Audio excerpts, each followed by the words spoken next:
కారం రంగు రుచితో ఉంటుంది. ఆచి మిరపపొడి అదరగొట్టే కారం రంగు రుచి.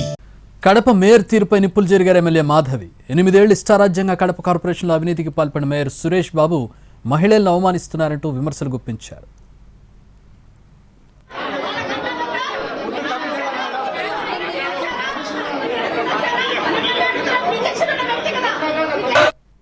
అంతకుముందు కడప కార్పొరేషన్ సర్వసభ్య సమావేశం ఉద్రిక్తత మధ్య ముగిసింది.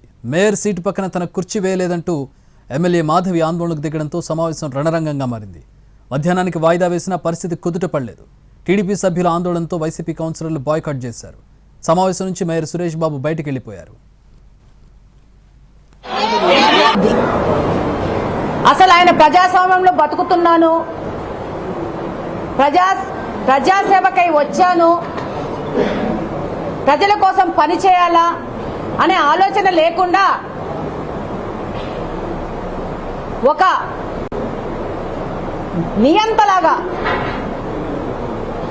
నేను 8 సంవత్సరాలు రైట్ ఒకరిని లెఫ్ట్ ఒకరిని కూర్చోబెట్టుకొని కమలాపురం ఎమ్మెల్యేని కడప ఎమ్మెల్యేని కూర్చోబెట్టుకొని సభలు నడిపి ఈరోజు ఒక మహిళ కడప నియోజకవర్గంలో గెలిస్తే అది తట్టుకోలేక ఓర్చలేక మహిళలంటే మర్యాద గౌరవం లేక ఆ మహిళను ఎలా అవమానపరచాలా, ఇబ్బంది పెట్టాలా అనే ఆలోచన తప్పితే నిద్ర లేచిన నుంచి ప్రజల సమస్యలేంటి, ప్రజలకు మనం ఒక అధికారంలోకి ఇచ్చినారు, వాళ్ళకేం మనం సమాజ సేవ చేస్తున్నాం అనే ఆలోచనే లేదు.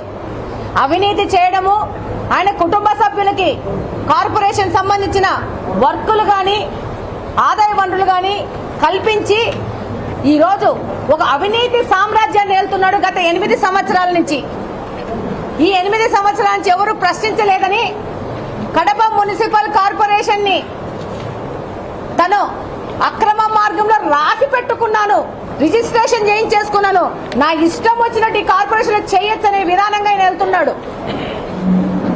కనీసం ఈయన ఇంత బుద్ధి లేకుండా ప్రవర్తిస్తా ఉంటే ఇలా పార్టీకి సంబంధించిన పెద్దలు మహిళలను గౌరవించాలా, నువ్వు ఏం బుద్ధి లేకుండా ఇట్లాంటి పనులు చేశానని అని గడ్డి తినిపించి బుద్ధి చెప్పాల్సిన పరిస్థితిలో వాళ్ళ పార్టీ కూడా ఏ విధమైన ఆయన మీద చర్యలు తీసుకోకుండా అచ్చోచిన ఆమోదం